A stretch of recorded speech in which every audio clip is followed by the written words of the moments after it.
growing sense of conviction that America is led by a ruling class of pedophiles. That the top of American government, Is it loud enough for you? American industry, is populated by You pedophiles. gonna drink some of that chocolate? If you That have, hot chocolate? just think this through for a moment. If you have a burning conviction, if you have a belief that the top layer of American government is populated Good by enough? It pedophiles, tastes. It's sweet enough. your motivation to quote drain the swamp Okay. is going It's to sweet be enough, right? in furious anger. Just It's sweet enough. furious anger.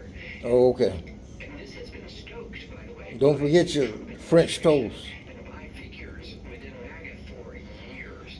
So if you're going to go back and you're going to look at rhetoric before Yeah, that's French toast. the election, you're going to You, have Kash Patel, you're going to have you can cut it up with your knife.